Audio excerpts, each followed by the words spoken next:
আসসালামু আলাইকুম। আমার ডেইলি ব্লগে আপনাদের সকলকে ওয়েলকাম করছি।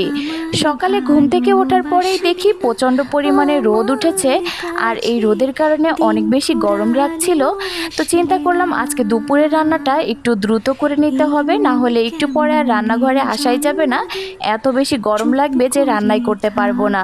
তো কি রান্না করব এটা চিন্তা করতে করতে দেখি সাবিদের পাপা বাজার থেকে অনেকগুলো শিং মাছ কিনে এনেছে। আমি কিছু শিং মাছ পানির ভেতরে রেখে দিয়েছি, আর কিছু এখন রান্না করব। তো সাবিত বাবুর সঙ্গে আমি শিং মাছ নিয়ে একটু মজা করছিলাম। শিং মাছগুলো সাইজে বেশ ভালোই বড় ছিল, আর প্রতিটা মাছের পেটের ভেতরে ডিম ছিল। তো ডিমটা আমি আলাদা করে বের করে নিয়েছি।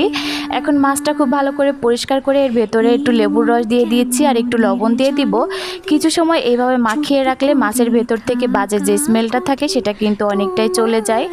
যাই হোক, এখন রান্না বান্না শুরু করে দিব। কড়াইতে পরিমাণ মতো সাদা তেল আর সরিষার তেলটা দিয়ে দিয়েছি। চেয়েছিলাম শিং মাছটা টমেটো দিয়ে হালকা করে ভুনা করব, তো পরে চিন্তা করলাম আলু না দিলে তো সাবিত বাবু খেতে পারবে না, এই জন্য একটা আলুও কেটে নিয়েছি। আমি এখানে 2 রকমের তেল দিয়েছি। আমি এখানে সরিষার তেলটা ব্যবহার করি, তাহলে কিন্তু খাওয়ার সময় খুবই সুন্দর একটা স্মেল আসে। আপনারা চাইলে 1 রকমের তেল দিয়েও রান্না করতে পারেন।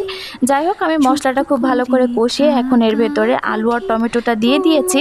আমি কিন্তু আলুটা একটু মোটা করে কেটে নিয়েছি, যেহেতু সাবিত বাবু একা খাবে আর ওকে যেন দিতে আমার সুবিধা হয়, এই জন্য আর কি।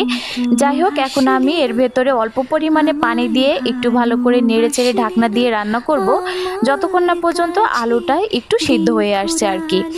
যাই হোক, এই যে আমি ঢাকনাটা তুলে নিয়েছি, দেখতে পাচ্ছেন পানিটা অনেকটাই শুকিয়ে এসেছে।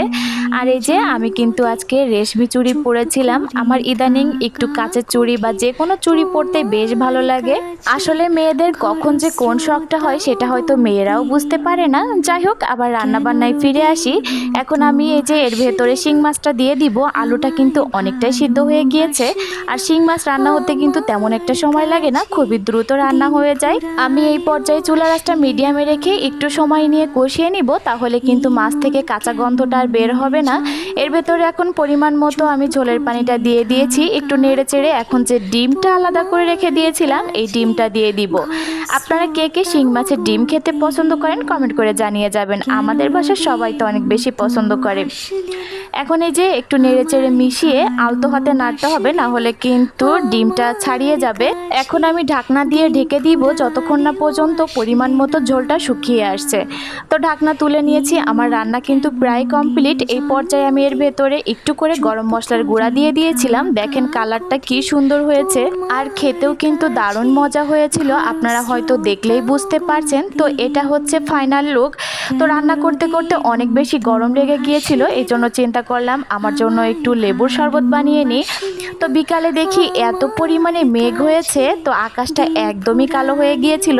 তো আজকের ভিডিওটা এখানেই শেষ করি। সকলে ভালো থাকবেন, সুস্থ থাকবেন এবং আমাদের জন্য দোয়া করবেন। আল্লাহ হাফেজ।